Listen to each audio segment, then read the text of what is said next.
Success comes in many forms, but my family only recognized one. The corporate ladder climbed exactly the way they thought it should be.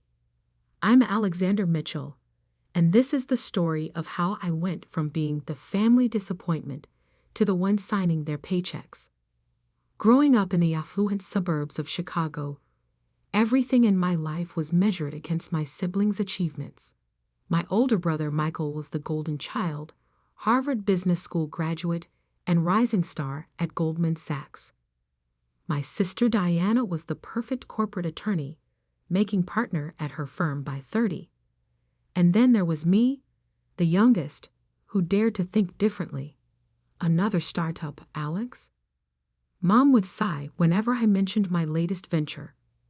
When are you going to get a real job like your siblings? She'd worked at Meridian Technologies for 20 years, climbing from junior analyst to senior vice president of operations. The corporate world was her religion, and my refusal to join, it was nothing short of heresy. Dad wasn't much better.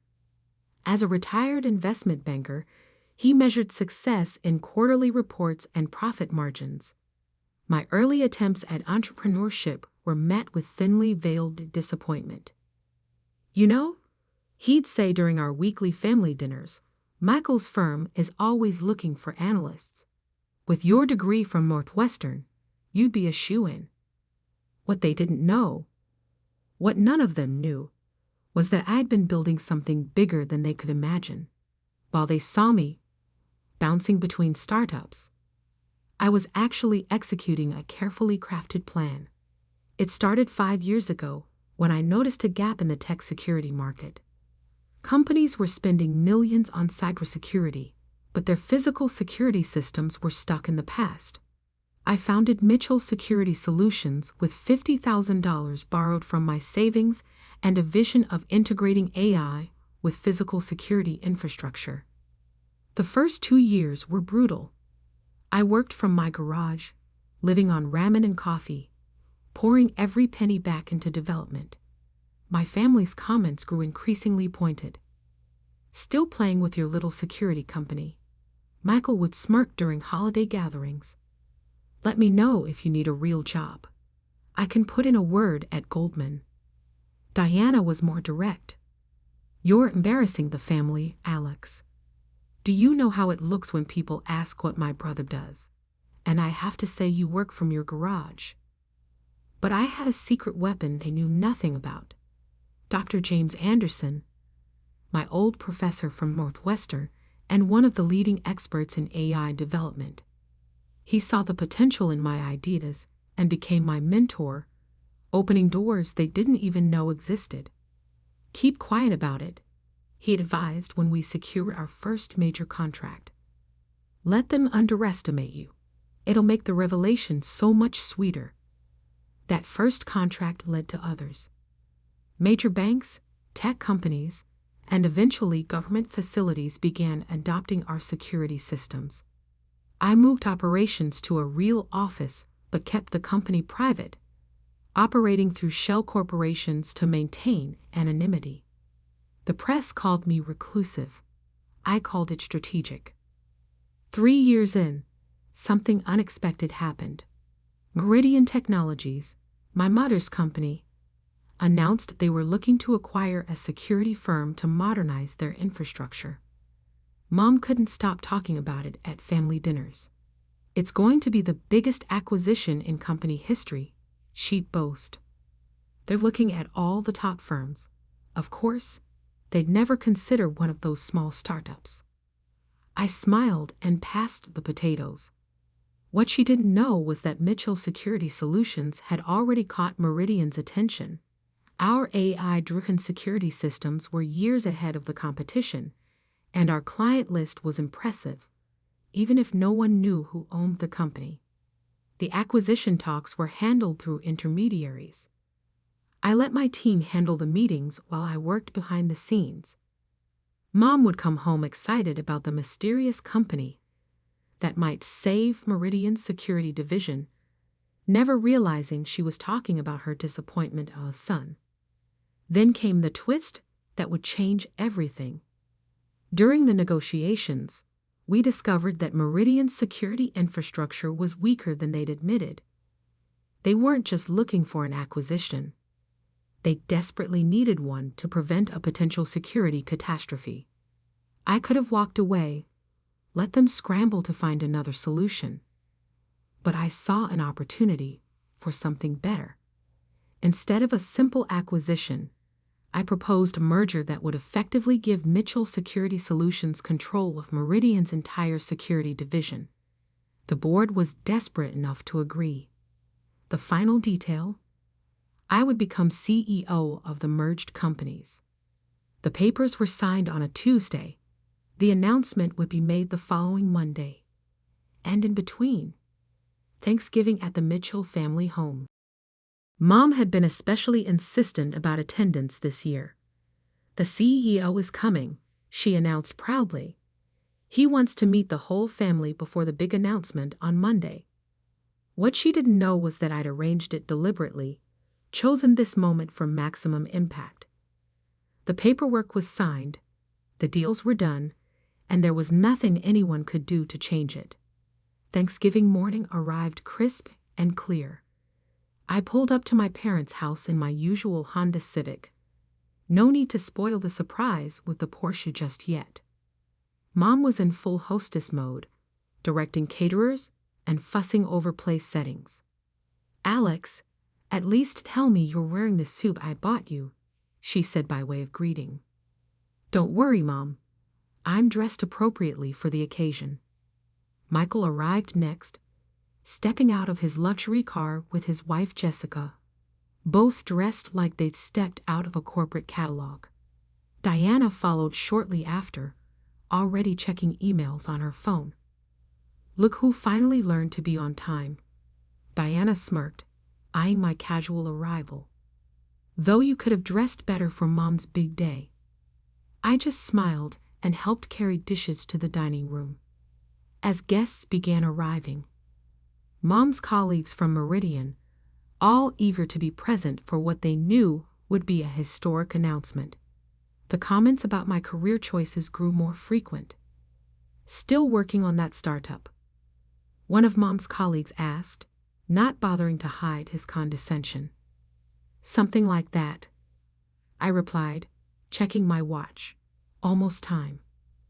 We gathered around the massive dining table, 24 people in all. Mom was practically glowing with pride as she introduced her executive colleagues, saving the most important announcement for last. "And of course, we're waiting for one more special guest," she said, beaming. "The CEO himself is joining us." That's when she turned to me, her smile faltering slightly. "Alex is still finding himself," she announced to the table, unlike his successful siblings. The doorbell rang. That must be him. Mom stood quickly, smoothing her dress. Dr. Anderson walked in, his presence commanding immediate attention. He'd agreed to play along with my plan, understanding the importance of timing. "Mrs. Mitchell," he said formally, then turned to me. "Sir, the board is ready for your decision about Monday's announcement." The silence that fell over the table was deafening. Mom's wine glass froze halfway to her lips. Michael stopped mid-chew. Diana's phone slipped from her fingers. "Thank you, James," I replied calmly. "Please let them know everything will proceed as planned." Mom's face went through a fascinating series of expressions: confusion, disbelief, shock, and finally, dawning horror as understanding set in. "Alex," she whispered. "What is he talking about?" I stood, straightening my jacket. "Everyone, I believe some introductions are in order. I'm Alexander Mitchell, CEO of Mitchell Security Solutions, and, as of Monday, Chief Executive of the merged security divisions of Meridian Technologies and MSS. The turkey wasn't the only thing that got roasted that afternoon, but the real fireworks were just beginning. You could have heard a pin drop in the dining room. 24 faces stared at me in various states of shock, disbelief, and, in the case of my mother's colleagues, dawning recognition. That's impossible, Michael finally sputtered. Your company is just a small startup. A small startup that just acquired controlling interest in Meridian's security division, Dr. Anderson corrected smoothly. Though acquired might not be the right word. Rescued might be more accurate, given the state of their current security infrastructure. Mom's face had gone from red to white. As SVP of operations, she knew exactly how desperate Meridian's security situation had been, and now she was realizing that her disappointment of a son had been their salvation. The garage company, Diana whispered, her legal mind putting pieces together. All those years, it wasn't failing. You were building the most advanced AI-driven security system in the industry. I finished for her. Yes, though I have to thank you all. Your constant criticism made it much easier to operate in stealth mode. One of Mom's colleagues, Brad from finance, cleared his throat. Mrs. Mitchell, you never mentioned your son was the founder of MSS. She didn't know, I said quietly. None of them did. They were too busy being embarrassed by my little startup to actually ask what I was building. Dad, who had been uncharacteristically quiet, finally found his voice. The valuation, the merger terms. $8 billion, Dr. Anderson supplied helpfully. Though that's just the initial valuation. Once we announce the new security contracts next quarter. The sound Mom made was somewhere between a gasp and a whimper. She'd spent 20 years climbing Meridian's corporate ladder, and her youngest son had just become her boss. If you'll excuse me, I stood, straightening my tie. Dr. Anderson and I have some details to finalize before Monday's announcement. Mom, thanks for dinner. Though I suspect future family gatherings will be different. As I turned to leave, Michael jumped up. Wait, all those times I offered you a job at Goldman were deeply appreciated, I smiled.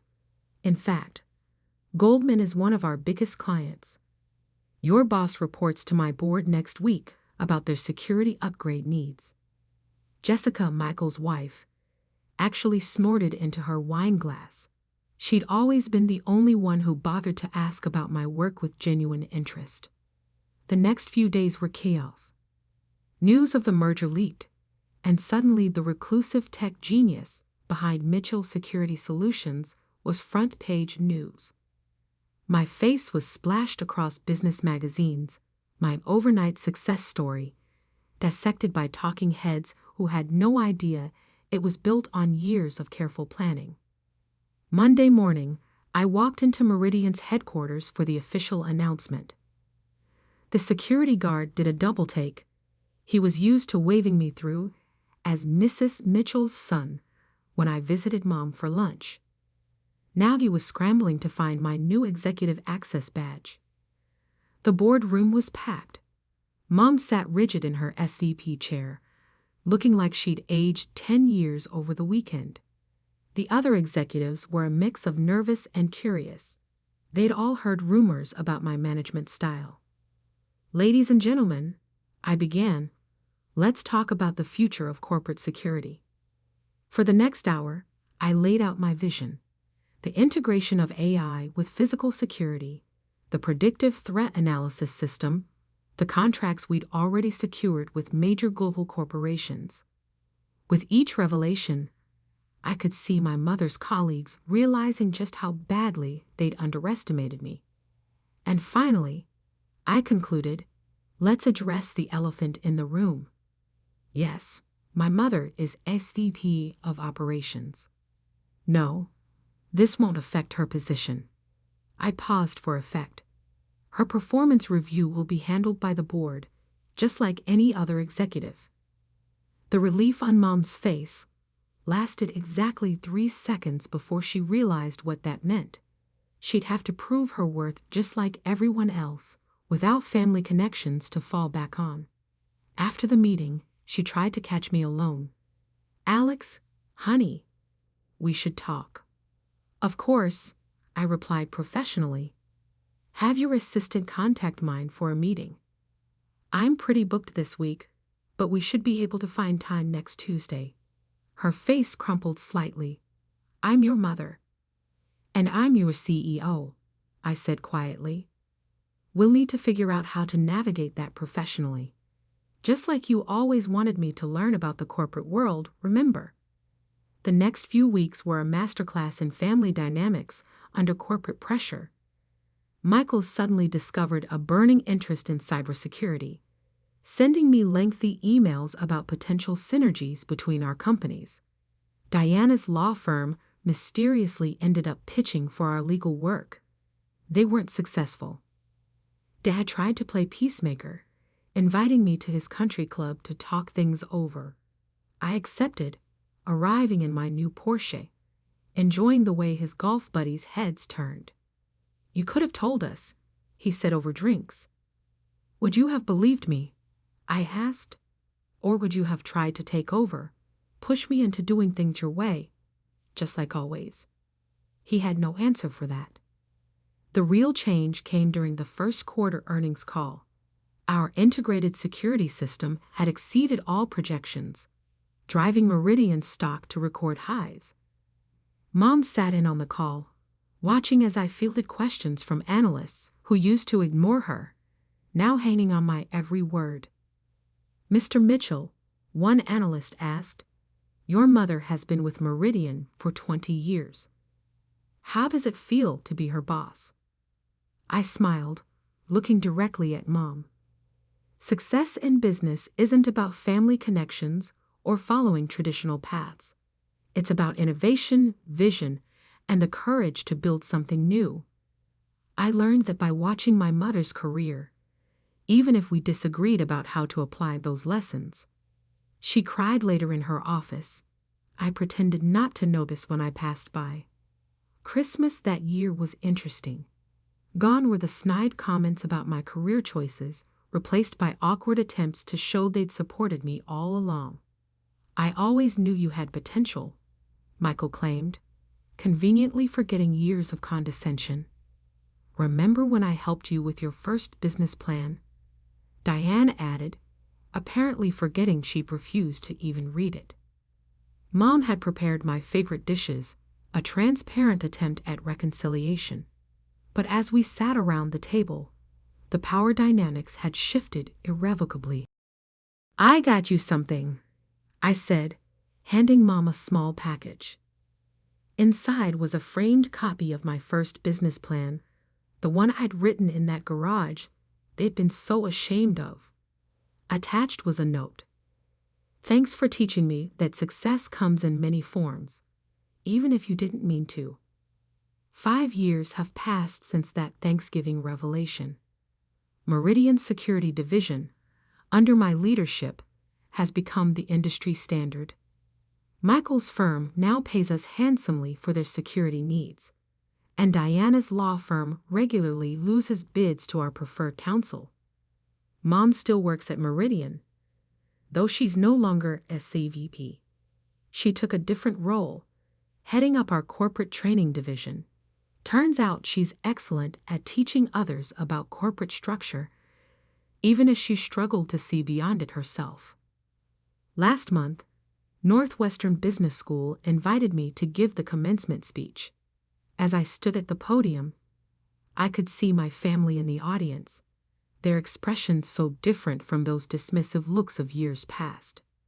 Success isn't always about climbing the ladder someone else built, I told the graduates. Sometimes it's about building your own ladder, even if others can't see where it leads. And sometimes the best revenge isn't proving others wrong. It's proving yourself right in ways they never imagined possible. After the ceremony, Mom hugged me tightly. "I'm sorry," she whispered. "We were so focused on our version of success, We couldn't see you were creating something better." "It's okay," I replied. "Though I hope you've learned to ask about people's garages. You never know what they're building in there." Dad shook my hand, pride finally reaching his eyes. "You showed us all," he said simply. Yes, I did. But the real victory wasn't in proving them wrong. It was in building something that made their version of success look small by comparison. These days, when people talk about the Mitchell family, they don't mention Michael's banking career or Diana's law partnership. They talk about the youngest son who revolutionized corporate security, who built an empire from a garage, while his family was too busy judging to notice. And Mom? She finally stopped introducing me as her son who was finding himself. Now she just says, "This is Alex, my son, and my boss." The pride in her voice is real now, earned rather than expected. Sometimes the best success story isn't about following the path others set for you. It's about blazing your own trail and letting them catch up when they finally see where it leads. Last week, I bought my parents' house, the one where that fateful Thanksgiving dinner took place. Not to live in, but to convert into Mitchell Security's new innovation center. The garage where I started will become our AI research lab. Because sometimes the sweetest revenge isn't just success. It's turning the place they doubted you into the foundation of an empire they never saw coming. And that's a success story even my family had to admit they never saw coming.